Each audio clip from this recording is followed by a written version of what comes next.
Namaste all.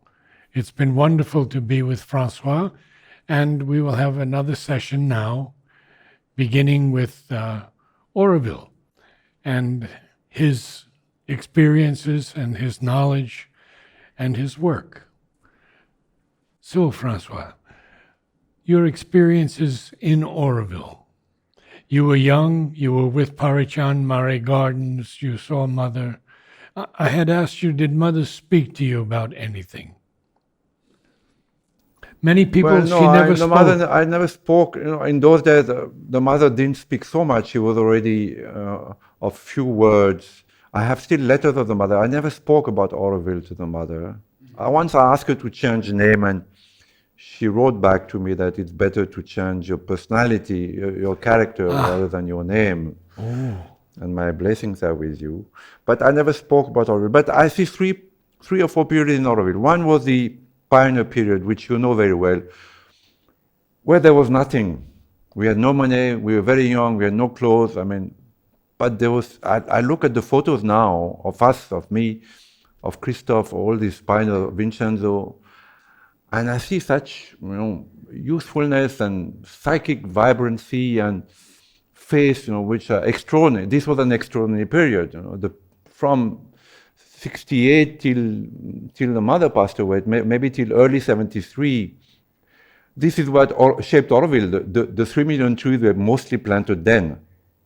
The foundations of Oroville, the resident assembly, which now has a different name, but had different names later, but where people would meet and on a consensus, which is not really voting, would decide which direction to take.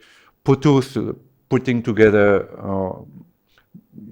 the collective approach to buying and goods and circulation, but they were all done there. The first 4 years were extraordinary. Now we lost.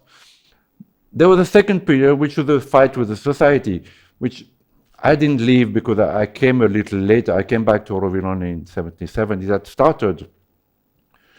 This was a very difficult period, actually. I was in the middle of it. This was a very difficult period, even for me, because I came from the ashram, from that psychic, mixed psychic, atmosphere, and landing in Oroville in those days of strife and fighting, and it was difficult. But I can see that I think the mother wanted Oroville to evolve.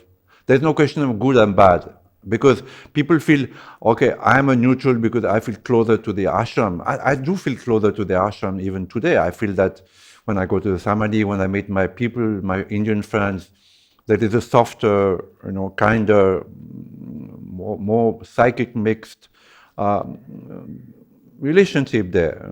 Oroville remains more a westernized, harder relationship kind of business. But it's no question ashram is good, ashram is bad. It's a question that I think the mother wanted Oroville to evolve its own identity. Could you share some thoughts about your experience with Satprem at that time? Right. So, I had my differences with Satprem, but I knew him when I was very young, when I was just turned 19, and he helped me many times. First, he helped me to ask the mother that I settle in Mare Garden, and then he helped me through different crises which I had.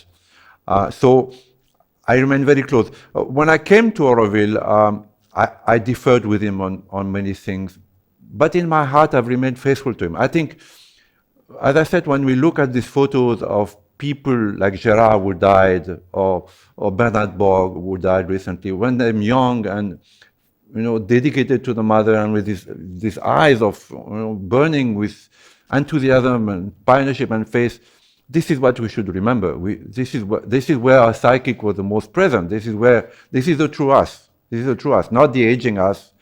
The true us is then. So, yes, for me, these were difficult times, but these were all times of pioneership. There's also a time where things happened. There were many Putus meetings. I attended so many that I got burnt out. Today, I find it difficult to attend a meeting because in those days there were so many meetings, and they were also so confrontational that it remains a painful memory.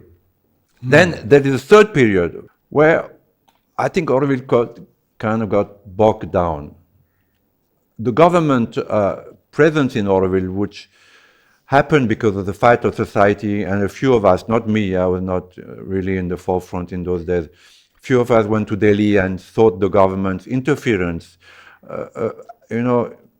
brought to Oroville quite an amount of bureaucracy. So the pioneership spirit, which is so essential to Oroville, I think got, maybe not killed, but got lessened to a great, great extent.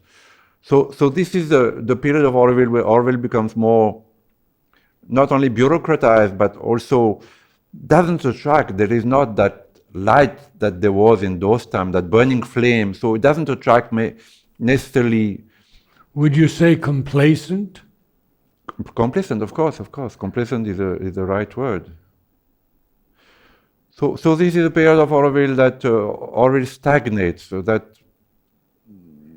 doesn't really remains, let's say that it remains conservative. We see that conservatism, for instance, in the Green Belt. Now, the Green Belt, as I said, was planted by the first pioneers. Many of them have died or left.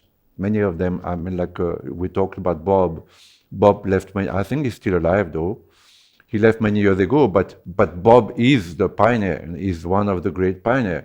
So there were other pioneers who planted the forest. Now, what happened is that the people who came afterwards, they sat on the forest. Conservatism. They sat on the forest, they stopped Orovillians from settling the forest in the name of ecology and good intention, whatever. But they couldn't stop, the politicians and the outsiders to buy land inside the Greenbelt. As you know, today the Greenbelt is half invaded by outsiders who have nothing to do with Oroville. So this is conservatism. Then conservatism, of course, in the land, to think that you can make a city. Okay, the plans were made in the 60s, of course, when there was no environmental concerns, no water problems. We didn't think about forests, we didn't think about too much cement. But today, to think that you can make a city for 50,000 people or 10,000 people, in 2 square kilometers is a folly, because what I see in the West, what you see when you go to America or when you go to France is that people don't do, cities don't do 40 stories building. They're being destroyed because, they're a source of pollution, social pollution, of social problems, of water, impeding the water flow. So we need to rethink Oroville. And this is hopefully the fourth period. So this is the fourth stage of Oroville where we can rekindle that openness to the force, like we had unconsciously when we were young, because we were young. So we can rekindle that, okay, let's open up and let's, let the mother work through us, and how can we have a better Oroville? How can we reshape all the working groups so that they're less bureaucratic, more open, more flexible rules? Now, the new mantra which Frederick and I thought about would be welcome to Oroville. That should be the new mantra of Oroville. Welcome to Oroville, because when we came, we were made welcome by the mother. All of us were made welcome. There were very few, sometimes she would look at our photo. Like for the caravan, we all sent a photo through maybe Roger Anger or Pruna, I don't remember. And she looked at all the photos and she said, welcome. And all of us were very welcome in Oroville. So that welcome has become very stunted now. If you want to become an Orovillian, or even if you're an old Orovillian who want to come back, like Vincenzo, there's so many hurdles now. You need to say that you've read Sherbindo, and you have to buy a flat, and you have to do this and 2 years that. So we trust you, because the mother trusted us, and actually trust was not so much misplaced. There were a few, black sheep, but most of us were okay. With our own faults, our own imperfection, we were somehow instruments. So that should be the new mantra of the fourth stage of Oroville. Welcome to Oroville, we trust you. Our first thing is, okay, if you bullshit, if you do something, you have drugs and you do this and that, we won't trust you anymore. But our first impulse is that we trust you. And here are the lands, and you can build whatever you like we did in the beginning with bamboo and kit and and palm leaves and whatever, and be a pioneer again and bring back that spirit of freedom which we had in the beginning. So this should be the fourth phase. Good. How do you see How does the world see Oroville to you? Well, that's a super good question, actually. No, we should start by India, actually, because India, of course, is very important. India is hosted Oroville and all these years. I don't think Oroville could have happened in France or Spain or United States because too much anarchy, too much, freedom. So that tolerance, that spirit of accepting others has been very alive in India for Oroville. Now, there is a lot of sympathy in India for Oroville. Generally, my wife is from Delhi, and of course I spent a lot of time in Delhi. So generally, Indians view Oroville with sympathy. Not the political leadership. I'm talking about the average, middle class, upper class Indian. Now, and there are many North Indians and Central Indians in Oroville. Many, many, many. I think it's the majority, more than the French or the Americans. Now, the kind of tourists we get in Oroville, I think, are the wrong kind of tourists. And this is where also Oroville failed in conservatism, is that when the land was so cheap, nobody had the vision to not to sell the land that were the buffer to the forest, the buffer to Oroville. We see that between Kulapaliam and 32, there are 37 restaurants today, which are mostly in the hands of outsiders who have no connection to Oroville. Let me just share with you an experience. You remember Constance and Iris? And there were a number of people who said you pay the villagers as much as they want because it's their land, no matter how much they ask. And then I was on the other side, buy the land now. So I wrote to Mother, and Monsieur Andre took it to Mother. Mother said very simply, buy the land now. Yes. You do not know the power of greed. Oh, man, I didn't know that. And he came out to the center and he talked to all of us and conveyed Mother's message.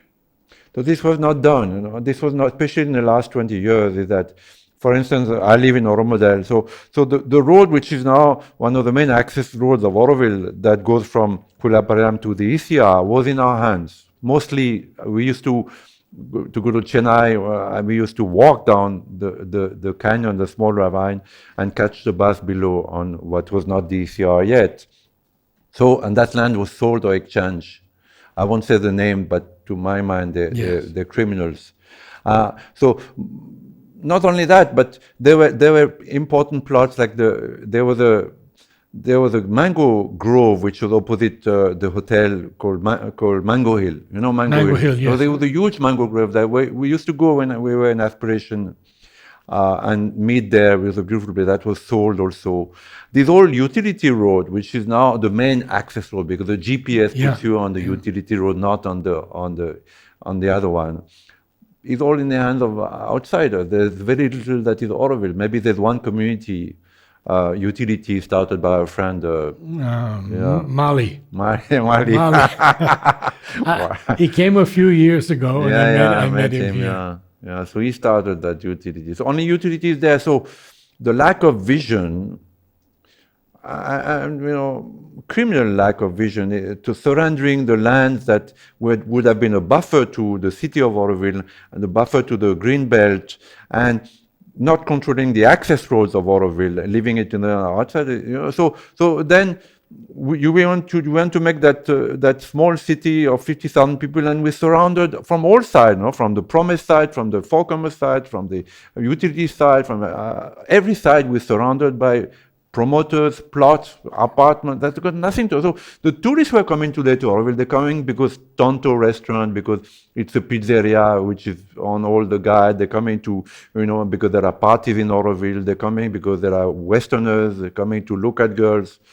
They're not coming because they're interested in the spiritual Oroville. So the tourists that Oroville attracts today are the wrong kind of tourists, and it's a reflection on what we have done of Oroville. It's a reflection that we have become too commercial, that we depend too much on I don't know. I don't have the answer, but for sure the tourism that we see today, which is the wrong kind of tourism, whereas before the people who came to Auroville, it was far, it was difficult. There were no luxury guest houses, there were people who were really interested in Auroville. There were people who, okay, it was not easy to be in Auroville. People think that you see Auroville today so green, beautiful houses, but when we came, it was tough, No electricity, rarely water. There were so many snakes. I mean, Yes. the scorpions. There was, no water. There was raiders. Everything became red. Our feet, our clothes. So people don't understand. But so the tourists that come today in Norway are a reflection of our failure. We need to think again. We need to aspire again. We need to sit again and aspire. We need to be prepared also. What will be the fourth stage of Auroville? How do we redefine the working groups? How do we redefine access to Auroville, entry to Auroville? How do we redefine the land policy of Auroville? So it's a very interesting period also, after all. So we have to decide also. Now Auroville has grown organically, as you know. There was not much money, but even when the mother was there, it was. Though the mother spoke about Olympics coming to Auroville, a flight from Pondicherry to Paris, which may happen one day, which will happen one day. But Auroville developed organically. So do we want to continue this organic development? So we need to think, what do we know? Do we want Auroville to continue growing organically, or do we want to boost Auroville and have, be ready for 10,000 people? I don't know. These are deep questions. I can't say. But I think the mother is leading us towards that direction. And all the upheavals in Auroville is leading us to that question: what do we want of Auroville? What do we want to do of Auroville? What is the Auroville of tomorrow? What Auroville we want to leave when we go? Because many of us have been there for a long time, and many of us are already gone. Many of us are going. There are many people who are sick in Auroville, who are cancer, or some of the old timers. So, question. We need to question ourselves. But I don't feel depressed, or I don't feel whenever I travel a lot, whenever I come back to Auroville, I still feel that, as I said, in this more than in India, in the soul of Auroville, if you walk barefoot in the green belt, or that there is something which remains of the Mother's grace and presence. I feel she's there. In fact, for a birthday, I was in Paris actually. So we meditated, my wife and I, and I saw, I can't call it a vision because that'd be a little pretentious, but I saw the mother very young, not like this, the young mother with that drive, that Mahakali's drive, like, come on, let's move, let's do it. Wonderful. So we have to see what happens, but they're both difficult and challenging times. And people are caught between, because some people, as I said, some people, there's always that tension between the spiritual and the material, that I lived in the caravan, that Vincenzo was there, okay, let's build Auroville with our hands, and Alain Monnier and a few others said, oh, let's pray to the divine, and so people are still divided between these two, which Robin Mother fought all their lives, saying, no, the one answer, the material is where we need to, bring down the supramental. No? Nobody talks, nowadays, every third word was supramental. No? When we talk in French, in those days, every third word was supramental. No, nobody talks about supramental anymore. It's like it's gone out of the Aurovillian vocabulary. So we need to think that there is no contradiction. I can't be caught between, because I cling to spiritual life, so this fighting or this partnership goes into that grain, and I need to sit in the samadhi for hours and meditate. So people need to involve themselves and say, no, I can't be neutral. I have to think. I have to involve myself, even if it means be part of a group that thinks about the Auroville of tomorrow. Namaste all.